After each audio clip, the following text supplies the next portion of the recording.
자, 여러분 안녕하십니까? 한국사를 공략하라. 공략 한국사 저자 장재영 짱쌤입니다. 자, 본 강의는 공무원 시험과 한국사 능력 검정 시험을 준비하는 수험생 그리고 한국사를 좀 진지하게 학습하려고 하는 일반인을 대상으로 한 강의입니다. 그래서 형설 출판사와 협의하에 일정 기간 공개할 예정이고요. 유튜브에 지속적으로 업로드할 계획입니다. 자, 강의 범위는 역사란 무엇인가 해서 뭐 처음에 뭐 주관적, 객관적 뭐 이런 게 있습니다. 그런 걸 거쳐서 그다음 시대사, 그래서 선사, 고대, 중세 쭉 나가서 그래서 끝까지 진도를 나갈 예정이고요. 자, 일반적으로 여러분 학원에 훌륭한 선생님들 강의가 많이 있습니다. 그런데 대개 이제 훌륭한 강의가 많이 있는데 대개 2달 코스라 시간적인 제약으로 이제 아주 자세히 수업하기 좀 어려운 부분도 좀 있어요. 자, 그래서 해당하는 지금 이 본 강좌는 시간 제한이 없는 강의. 그렇죠. 유튜브에 업로드한 강의이기 때문에 아주 디테일하게 진도를 좀 나갈 예정입니다. 자, 그래서 해당하는 강의는 이런 컨셉으로 보시면 돼요. 강의식 수업 같은 경우에는 뭐 유명 강사 선생님들 뭐 강의를 그냥 찍어서 이렇게 올리는 경우가 있는데 해당 수업의 경우에는 이제 유튜브이기 때문에 뭐 스터디 형식 또는 뭐 맞춤형 과외 형식 뭐 이런 형식의 수업이라고 생각하시면 될 것 같아요. 자, 그래서 본 수업을 여러분 처음부터 그냥 듣는 학생들에게 이 시험에 도움이 되겠지만 기존의 학원에 이제 훌륭한 선생님들 이 강의를 듣는 학생들의 경우에도 요 동영상을 복습 형태로 들으실 경우 많은 도움이 될 수 있을 거라 생각합니다. 자, 이제 기본적으로 여러분 유튜브 업로드 강의이기 때문에 뭐 여러분은 그냥 뜨는 동영상을 그래서 뭐 좋아요, 뭐 알림, 구독 설정하신 다음에 계속 보시고 공부하시면 되는데 준비물은 조금 필요합니다. 자, 공략 한국사입니다. 형설 출판사에서 출판을 했고요. 요게 교재입니다. 교재. 그러니까 여러분 동영상 그냥 보시되 교재 정도는 특히 시험을 좀 진지하게 준비하시는 분들의 경우는 아무래도 이게 강의 공부한 다음에 또 예습 복습 하셔야 되죠. 그래서 교재가 좀 필요할 수 있기 때문에 요 교재는 뭐 예스24, 알라딘 등 시중에 인터넷 서점에서 구매하실 수 있습니다. 자, 그럼 여러분 화면을 보시면 자, 좌측 화면을 보시면 화면의 좌측이 여기에 교재예요. 교재. 자, 오른쪽 요게 칠판 대형입니다. 칠판 대형입니다. 자, 일반적으로 고등학교나 아니면 학원에서 이제 선생님들이 판서를 하시잖아요. 판서를 뭐 굳이 이제 뭐 PPT 형식으로 미리 쳐와서 띄우는 것도 방법인데 여러분 공부를 해보시면 아시겠지만 뭐 이런 식이에요. 뭐 소수림왕 그래서 사세기 그 다음에 뭐 불교 율령 태학이다. 이렇게 해서 뭡니까? 이 내용을 이제 텍스트로 옮기죠. 이 텍스트로 옮기는 게 시각적으로 암기에 도움이 돼요. 그래서 많은 선생님들이 굳이 이렇게 쓰시는 겁니다. 저는 이제 지금 이게 칠판을 가지고 수업하는 게 아니기 때문에 여기는 워드 프로그램 가지고 정리를 할 때 적극적으로 활용을 할 예정입니다. 자, 다음에 보시면 자, 이번 시간은 오리엔테이션 시간이에요. 그래서 이게 교재의 뭐 특징이나 활용법 중심, 그 다음에 뭐 끝날 때쯤 되면 자, 한국사의 기초 지식 어떤 거냐면 보통 뭐 중학교나 고등학교에 배우는 내용이지만 뭐 연대표기랄까 이런 것들 모르시는 분들도 있기 때문에 그 부분을 설명드리고 자, 오늘 OT 수업을 마무리 지을 예정입니다. 자, 화면 보시면 특징과 활용법입니다. 자, 공략하니까 해당하는 이 이론서는 구급 공무원 시험 중심으로 자, 한국사 능력 검정 시험 등 각종 한국사 시험에 대비할 수 있게 기획 그리고 구성된 교재입니다. 자, 보시면 해당하는 교재의 특징입니다. 자, 보시면 집중적 공략하라. 이게 무슨 얘기냐면 다른 뭐 자질구리한 뭐 자료 막 뒤져볼 필요 없이 해당하는 책만 쭉 공부하셔도 뭐 공무원 시험 준비하는 학생의 경우는 뭐 90점, 100점 맞을 수 있고요. 그 다음에 한국사 능력 검정 시험도 뭐 1급 정도를 다 딸 수 있게 해당하는 책의 내용을 딥게성해 놨습니다. 자, 다음에 내용은 뭐 직선적으로 공략하라 이렇게 되어 있는데요. 이게 무슨 얘기냐면 자, 보시면 여기 고조선 파트인데요. 그러니까 본문의 내용이 여러분 시험에 나오는 내용인데 여기 보시면 뭐 단군의 영정이랄까 지도랄까 뭐 이런 것들 있지 않습니까? 이걸 모두 책 본문에 다 녹여냈어요. 다른 교재의 경우나 아니면 뭐 볼 때 뭐 고등학교 교과서의 경우에도 뭐 국사책 보다가 뭐 역사 부도를 뒤져본다거나 뭐 이렇지 않습니까? 뭐 부록편을 따로 봐야 된다거나 이게 아니고 해당하는 본문에 뭐 사진, 지도, 그 다음에 뭐 사료 이걸 다 넣기 때문에 이걸 일직선으로 쭉 따라가시기만 하더라도 여러분 뭐 다른 걸 뒤져보거나 할 필요 없이 직선형으로 공부를 하시더라도 여러분 교재를 마무리 질 수 있도록 구성을 했습니다. 이렇게 해서 쭉 따라가시면 되겠고요. 그 다음에 선별적으로 공략하라. 되어 있습니다. 이게 무슨 얘기냐면 뭐 수준별 선택하여 암기하라 이렇게 되어 있어요. 자, 여러분 일반적으로 여러분 공무원 시험 준비하실 때 처음부터 여러분 처음부터 난 완벽하게 공부하겠어 해서 처음부터 막 구석 막 외우고 나갔다 보면 망합니다. 중간에 지쳐서 나가 떨어져요. 그래서 여러분 처음에 공부할 때는 많이 나오는 메인 퀘스트 위주로 하셔야 돼요. 여러분 어차피 여러분 뭐 공무원 시험 준비하시는 분들의 경우는 국사만 시험 보는 게 아니잖아요. 뭐 영어도 공부해야 되고 뭐 행정학 무슨 뭐 세법 등등등 직렬에 따라 과목들이 있습니다. 자 그럴 경우에 국사 쭉 공부한 다음에 시간 지나면 까먹어요. 어차피 다시 보셔야 돼요. 그래서 여러분 처음에 국사 진도를 쭉 나갈 때는 메인 퀘스트 위주로 가세요. 그 다음에 1회도 끝나서 한번 엔딩 보신 다음에 그 다음에 돌아가서 그 다음에 서브 퀘스트를 파고 들어가는 거예요. 쭉 나가고 그다음 계속 1회차, 2회차 이렇게 쭉 돌려보셔야 됩니다. 그래서 처음부터 공부하실 때 여러분 너무 구석구석 외우지 마시고요. 처음에 큰 줄기를 따라가실 때 책의 구성에 그런 내용들을 담아냈습니다. 그래서 보시면 자 이런 내용입니다. 그래서 플러스 알파입니다. 플러스 알파. 그래서 본문을 쭉 가다 보면 플러스 알파라는 게 있는데 이게 일종의 주예요. 자 어떤 내용이냐면 뭐 보충 설명이거나 그래서 시험엔 자주 안 나오지만 내용상 좀 알아두면 좋을 만한 것. 또는 아주 어려운 문제에 나왔던 내용들 요걸 플러스 알파로 따로 빼놨습니다. 근데 요즘의 경우에 난이도가 좀 올라가면서 플러스 알파에 담겨 있더라도 나오는 것들이 좀 있는데 그거는 걱정 안 하셔도 됩니다. 제가 진도를 나가면서 다 일일이 말씀을 드릴 거예요. 자 이게 플러스 알파가 있고요. 자 그다음에 지식 창고라는 게 있습니다. 요거는 뭐냐면 여기 뭐 사관에 대해서 나와 있는데 요거는 요거 자체의 자세한 내용을 시험에 내지는 않아요. 근데 읽어두면 뭐 암기에 도움될 만한 배경 지식이라고 할 수 있어요. 지금 앞부분 이 사관을 예로 들었는데 예를 들면 이겁니다. 1882년에 이모군란이라는 사건이 있어요. 그럼 이게 시험엔 뭐가 나오냐면 뭐 구식 군대에 대한 차별 대우다. 이렇게 시험에 내요. 이모군란이 발생한 원인이 뭐냐면 이 여기에 답이에요. 그럴 경우에 뭐 요거를 외우실 때 우리가 구체적으로 어떻게 차별했느냐라는 내용이 좀 있어요. 뭐 급여를 안 준다거나 그래서 급여를 준다고 가봤더니 뭐 급여의 절반은 뭐 예전에 여러분 아시겠지만 급여를 막 쌀로 주는 경우가 있죠. 쌀을 받으러 갔더니 뭐 쌀은 절반이고 반은 뭐 돌이더라. 뭐 이런 내용이에요. 이런 내용들 그거 자체. 그래서 뭐 시험 문제 여러분 당연히 뭐 절반은 쌀을 줬는데 절반은 뭘 줬냐 이런 건 당연히 시험에 안 내죠. 구식군대에 대한 차별도 이렇게 좀 더 폭넓게 내는데 알아두면 도움될 만한 것. 요걸 좀 여러분 알아두시면 암기하실 때 뭐 흐름 파악하실 때 도움이 될 만한 게 이 지식 창고 이렇게 되어 있습니다. 자 다음에 자 사례 창고예요. 책의 일부를 가져왔습니다. 그래서 요즘 뭐 국사 시험 문제 자체가 뭐는 뭐냐라는 문제가 있기는 한데 점점 줄죠. 특히 한국사 능력 검정 시험은 대부분 지문을 내고요. 공무원 시험의 경우에도 짧게 묻는 문제는 좀 계속 축소되고 있습니다. 그래서 요즘 시험 문제 유형은 이런 거예요. 한국사 능력 검정 시험 문제를 가져와 봤는데요. 이런 식입니다. 공무원 시험과 한국사 능력 검정 시험을 굳이 비교를 하면 공무원 시험의 경우에는 뭐 사지선다 이렇게 시험 문제 이렇게 객관식 시험 이렇게 나오는데 한국사 능력 검정 시험의 경우에는 그림을 많이 해요. 그림. 일반적으로 공무원 시험의 경우에는 그림을 좀 많이 안 넣는 편입니다. 공무원 시험의 경우는 텍스트 위주로 시험 문제를 낸다면 한국사 능력 검정 시험 굳이 위에 있는 텍스트만으로도 문제가 성립하는데 이런 식의 그림을 사파 같은 걸 넣고요. 그 다음에 가장 많이 나오는 한국사 능력 검정 시험이나 공무원 시험이나 가장 많이 나오는 유형의 문제는 이런 문제입니다. 그래서 보시면 뭐 사료예요. 자 왕의 성씨는 부여씨이다. 왕을 어라하. 자 백성들은 건길지 이렇게 불러요. 쭉 나와 있습니다. 그럼 보시면 이게 뭐냐? 이게 왕의 성씨가 부여씨인 나라는 백제입니다. 그래서 백제를 기준으로 해서 문제를 푸시는 거예요. 이게 사료형 문제입니다. 그래서 교재의 경우에도 이렇게 사료 창고로 해서 시험에 많이 나오는 사료들을 이 본문에 대부분 녹여냈습니다. 요 해당한 내용 공부하시면 되겠고요. 설명을 일일이 드릴 거예요. 자, 그다음에 여러분 참고로 좀 더 보시면 한국사 능력 검정 시험의 경우 뭡니까? 배점이 1점짜리가 있고 2점짜리 이렇게 되어 있습니다. 난이도에 따라 점수가 다른 거죠. 이건 이따가 다시 설명을 드릴 거예요. 그래서 자, 선별적 공략하라.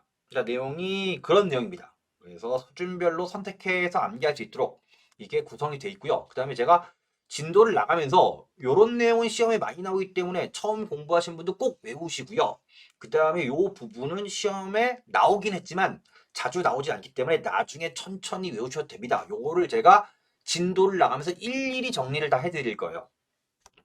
그렇게 여러분 정리를 하시면 됩니다.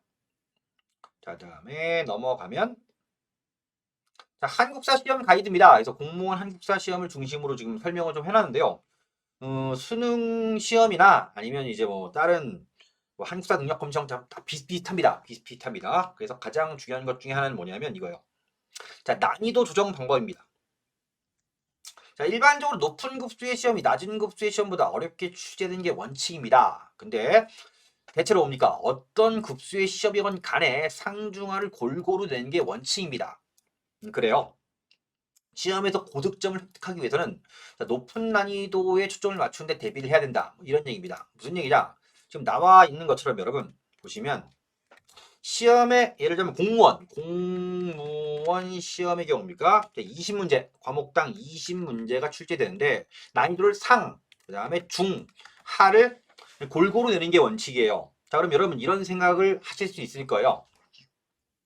공무원 시험 갈수록 어려워지는데 다 어렵게 내는 거 아니냐. 뭐 공무원 시험 뭐 인기가 좀 높아졌다. 그래서 뭐 수험생이 많이 몰려든다. 그래서 경쟁률이 막 높아지고 막 그러면 다 어렵게 내야 되는 거 아니냐라고 할 때 이걸 비교적 골고루 내는 이유가 뭐냐면 이거예요.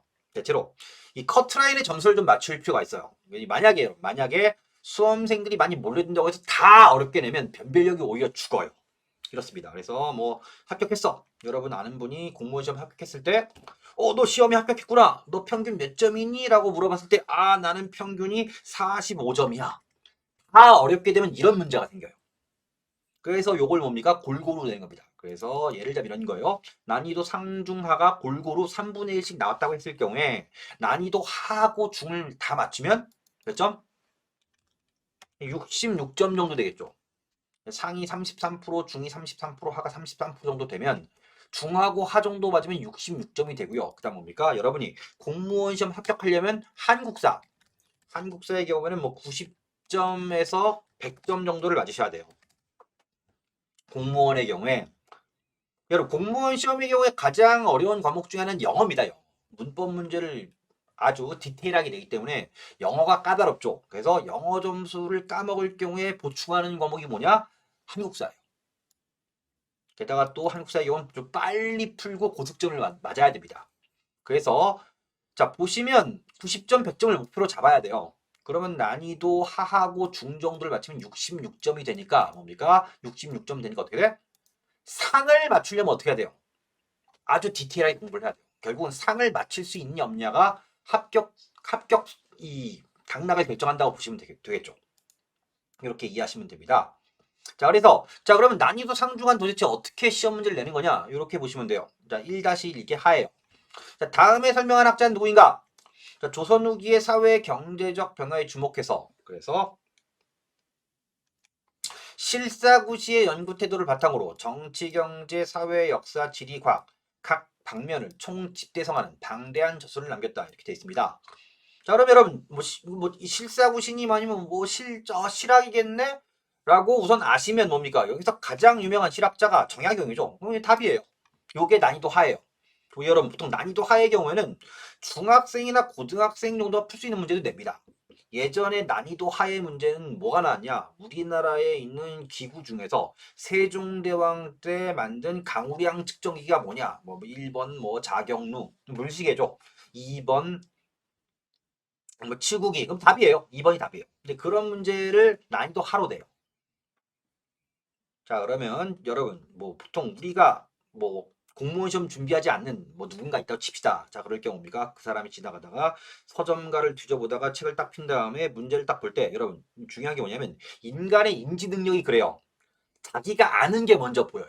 그래서 뭐 치국이 이런 문제 있다 치면 딱 본 다음에 공무원 시험 문제가 되게 쉽네. 뭐 이런 걸 뭐 이렇게 열심히 공부해. 뭐 이렇게 하면 그건 잘못된 생각입니다. 그 사람이 잘못 판단하는 게 뭐냐면 그게 난이도 하예요. 난이도 하가 제일 먼저 보여요. 그럼 여러분 합격하려면 뭐 해야 돼?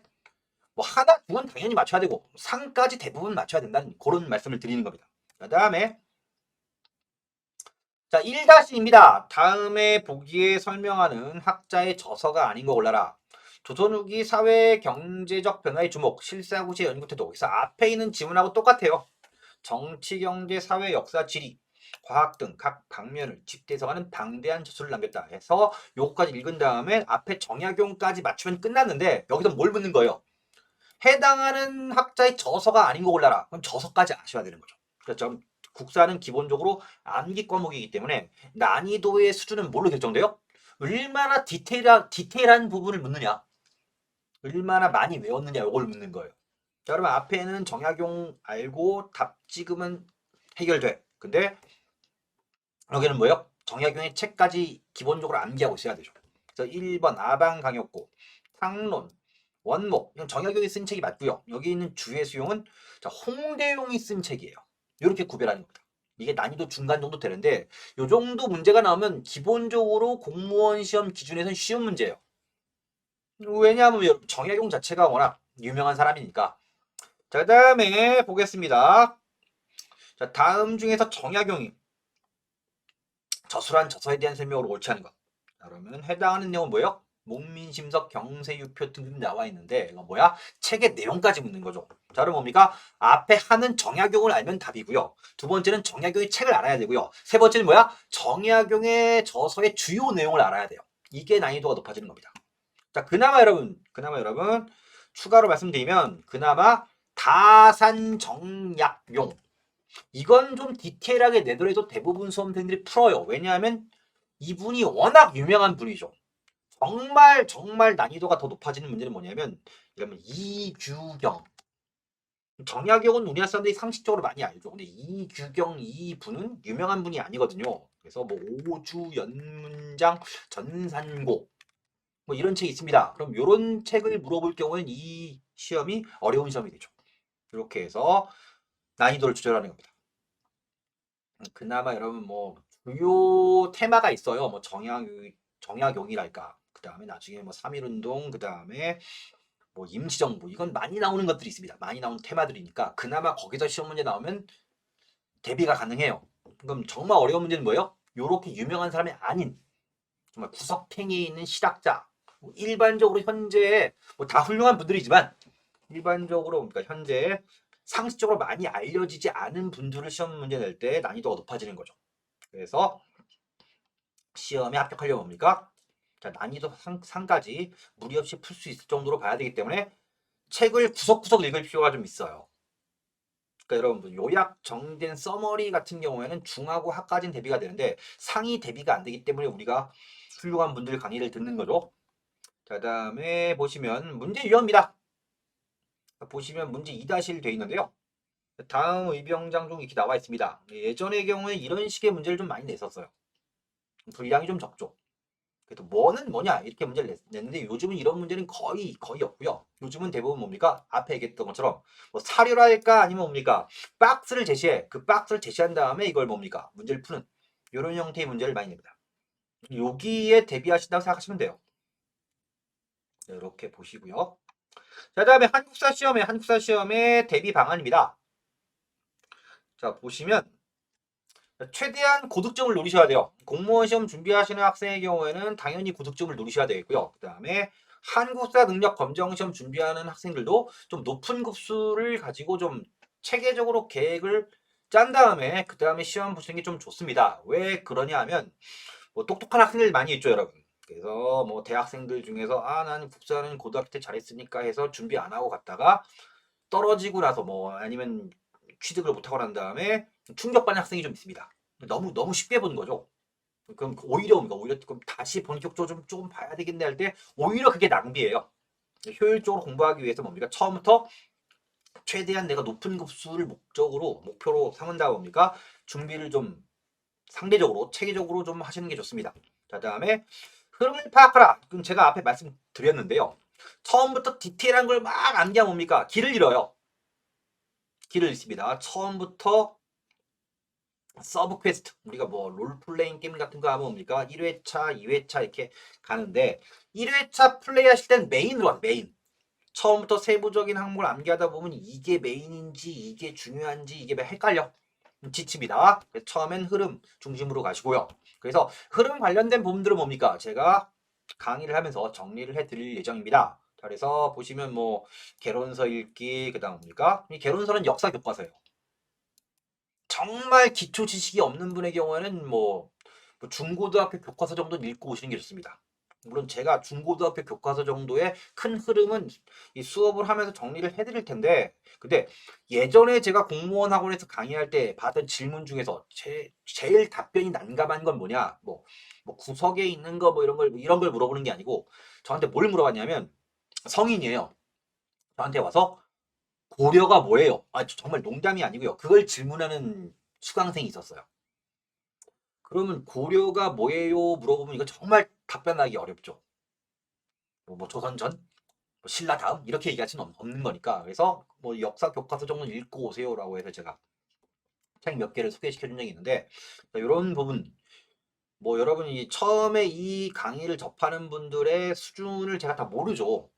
근데 만약에 이제 내가 일반적으로 내가 뭐 국사를 좀 못했다거나 뭐 중고등학교 때 국사 시간에 뭐 다른 과목을 내가 좀 더 사랑해서 국사를 열심히 안 들었다거나 하시는 분들의 경우에는 뭐 교과서 정도는 좀 미리 읽는 게 좀 필요할 수 있습니다. 앞에 얘기했던 것처럼 뭐 고려를 모르겠다라고 하시는 분의 경우에는 좀 찾아서 좀 보시고요.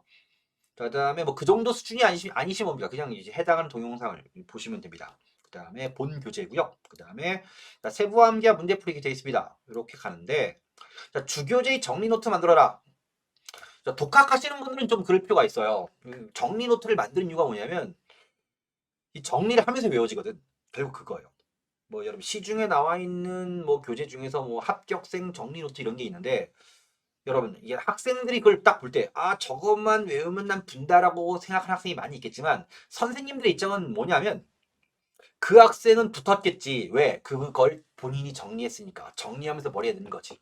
자, 그래서 여러분 그 정도 레벨의 정리 노트는 만드실 필요 없고 만약에 제가 뭐 칠판에 쓰거나 뭐 별표 치거나 할 때 교재에 별표하거나 뭐 공간이 없으면 뭐 포스트잇 정도를 붙여놓은 다음에 정리를 하거나 이렇게 하시면 돼요.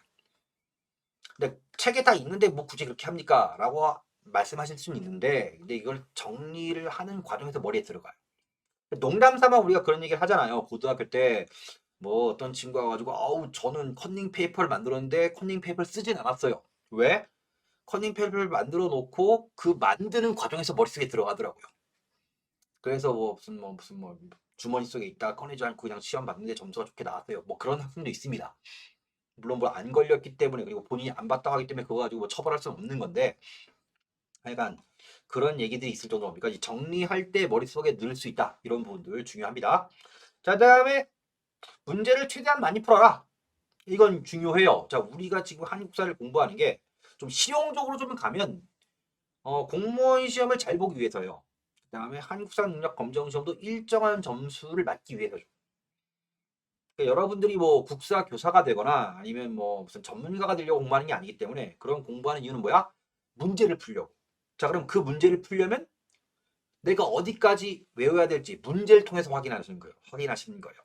그럼 여러분 동영상 보시고 공부를 열심히 하신 다음에 기출 문제를 딱 봤더니 안 풀리네. 그럼 다시 보셔야죠. 근데 문제를 딱 보면 뭐 1번에 뭐 광개토대왕을 묻는 문제인데 동그라미 1번은 장수왕 지문이고 그 다음에 소수리망 지문이고 이런 식으로 나온단 말이죠. 그럴 경우에 문제를 많이 또 풀다 보면 많이 나오는 내용들, 중요한 사람들 이게 머릿속에 들어옵니다. 그래서 문제 풀고 다 풀린다 그러면 넘어가시고 많이 안 풀린다 그러면 다시 이론서 보시고 또 문제를 푸는 과정에서 해당하는 내용을 정리할 때 또 머릿속에 들어오고 이거예요. 그래서 이론서와 문제를 또 피드백 하는 겁니다.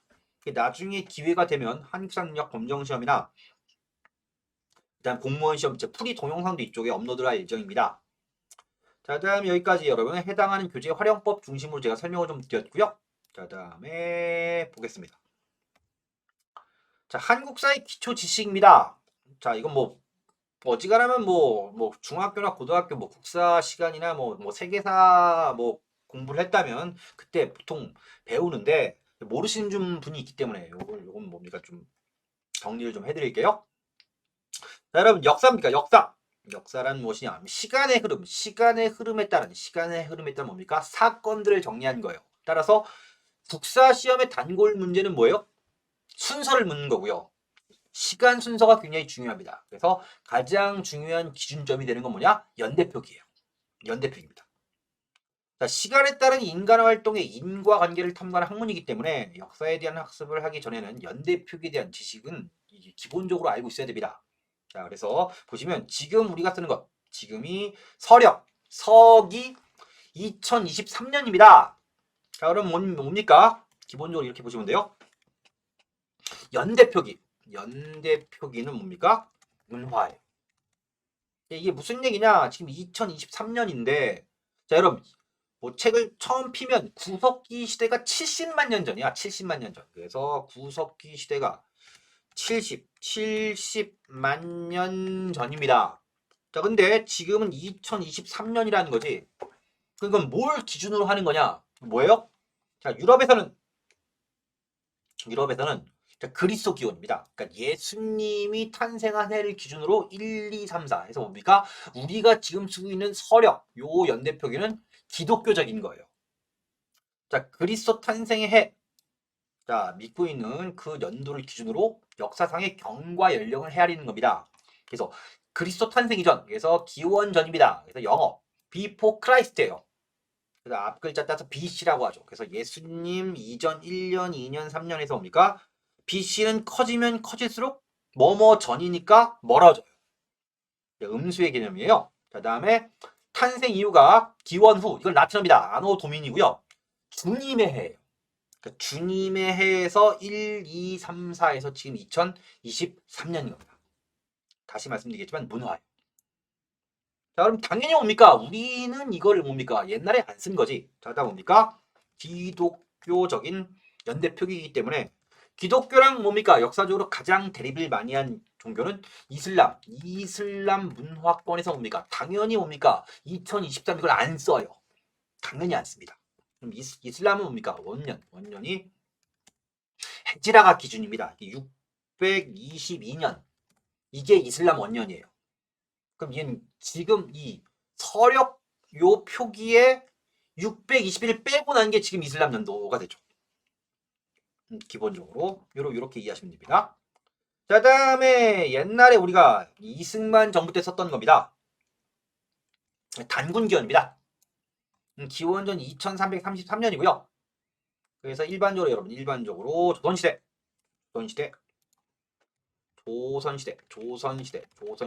성종 전기입니다. 성종 때 동국 통감의 기준을 따르면 기원전 2333년이 된대요. 자, 그래서 뭡니까? 예전에 이승만 정부 때, 그러니까 지금 이게 기원전 2333년이 단기의 출발점이니까 그래서 지금의 2023을 더하면 단기가 되는 거예요. 그래서 우리는 뭡니까? 1공화국 때, 그러니까 이승만 정부 때 이걸 쓰다가 61년 5.16 군사정변 이후에 정부가 폐기합니다. 폐기한 이유가 뭐냐면 우리가 여러분 지금도 뭐 세계 무역 규모 뭐 10위권 이렇게 올라왔죠. 수출로 먹고 살기 때문에 뭡니까? 글로벌 스탠다드. 뭐 여러분 아시겠지만 뭐 지금 글로벌 스탠다드를 주도하는 게 아무래도 근대 이후에 이 세계 역사를 주도하는 뭐 부자 나라, 우리가 물건을 팔아야 되는 나라들이 대부분 서양 애들이기 때문에 그쪽 달력을 이 연대 표기를 쓰는 겁니다. 서력기원의 연대 표기법을 쓰고 있어요. 자, 그다음에 그때 폐기할 때도 말 많았습니다. 말 많았습니다. 지금 이걸 쓰는 게 좀 편한 부분도 있기 때문에 뭐 세계화, 국제화 진행되면서 이걸 뭡니까? 서력 기원을 우리가 변경한 것이다. 이렇게 이해하시면 되겠고요. 자, 그다음에 주갑제입니다. 동아시아의 전통적인 연대 표기에서 약간 좀 주술적인 의미가 있어요. 그래서 천간과 지지 요 글자를 결합해서 연대를 표기하는 거예요. 그래서 천간이 하늘을 상징하고요. 갑을병정 무기경신임계예요. 그다음에 지지가 뭐 땅에 있는 것들. 그래서 보통 우리 띠예요. 동물들입니다. 자축인묘 진사오미 신유술에 뭐 해서 뭐 진 뭐 용 같은 경우 뭐 상상의 동물이지만 해서 천간과 지지인데 천간이 10개예요. 그다음 지지가 12개입니다. 그래서 이걸 결합시켜서 갑자, 을축, 병인, 정묘 이렇게 해서 쭉 가다가 나중에 이게 어긋나기 시작하죠. 그래서 우리가 일반적으로 임진왜란, 뭐 정유재란, 뭐 병자호란, 그다음에 뭐 을사조약 할 때 표기가 이 주갑제예요.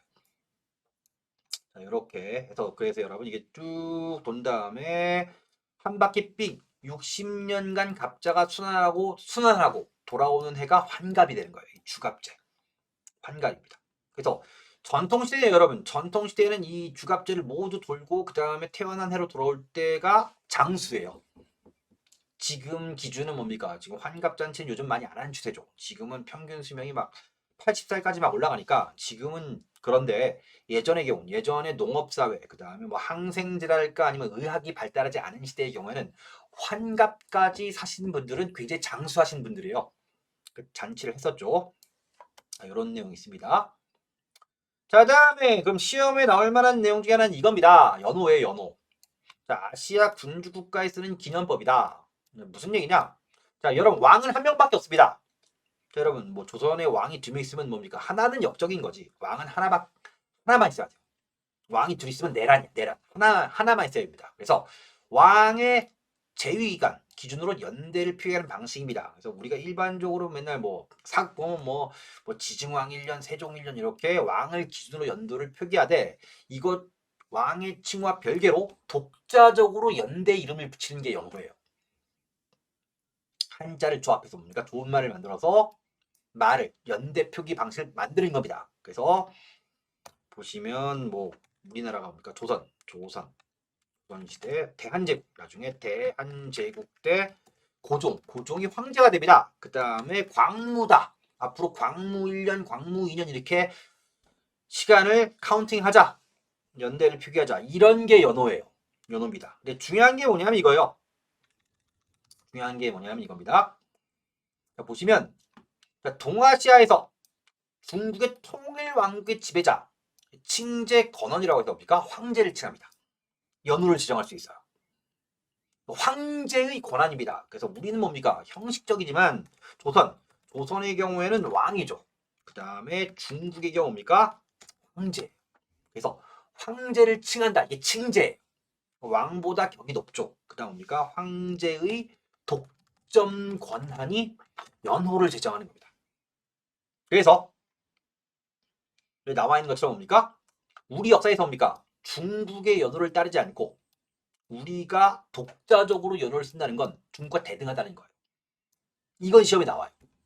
자, 그럼 여러분 우리가 보시면 우리가 조선이 어쨌든 중국의 형식적이지만 사대를 했다. 나중에 개화하기 때 뭐 하는 거예요? 자, 우린 사대라는 것들을 완전히 공식적 폐기하자. 그럼 어떻게? 조선의 왕을 황제로 올린 거예요.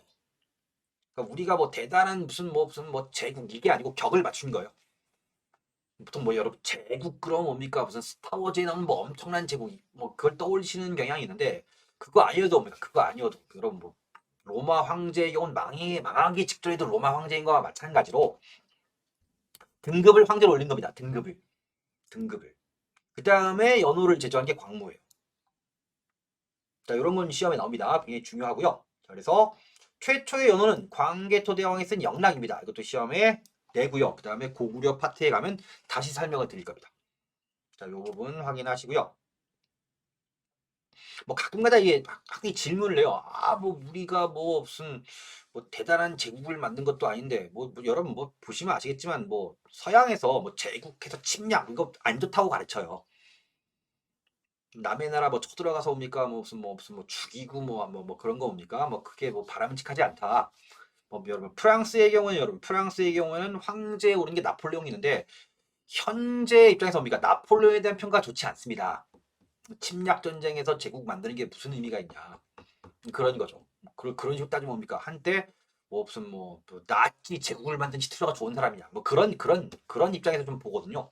어쨌든 간에 뭡니까? 우리가 조선이 이 개화기 때 이게 강한 나라는 아니었죠, 뭡니까? 어쨌든 중국의 4대 관계를 청산했다는 측면에서 뭡니까? 격을 높였다는 측면 이건 역사적 의미는 있어요. 뭐 무슨 조선이 힘도 없는데 무슨 황제를 칭합니까? 그렇게까지 비하하실 필요는 없습니다. 그런 분들이 좀 있어가지고 말씀을 좀 드렸고요. 자, 다음에 시대 구분입니다. 여러분 중요한 건 뭐냐면 시대 구분은 뭡니까? 이건 연구자들이 뭡니까? 정하는 거예요. 연구자들이. 그러니까 여러분 사람의 인생도 뭡니까? 무슨 청소년기, 청년기, 중년기, 무슨 노년기 끝낸 것처럼 연구자의 편의를 위해서 끄는 거예요. 자, 한 명이 여러분, 한 명의 역사가 수백만 년의 모든 역사를 탐구하는 게 불가능하기 때문에 연구자의 편의를 위해 일정 기간의 시간을 일정한 기준으로 나누어 놓은 게 시대 구분입니다. 그래서 이 시대를 쪼개는 방식도 뭐야? 학자마다 다를 수 있어요. 학자마다 다를 수 있습니다. 자, 그래서 여러분, 넌 전공이 뭐니? 넌 학위 논문을 뭘 썼니? 자, 그래서 어디야?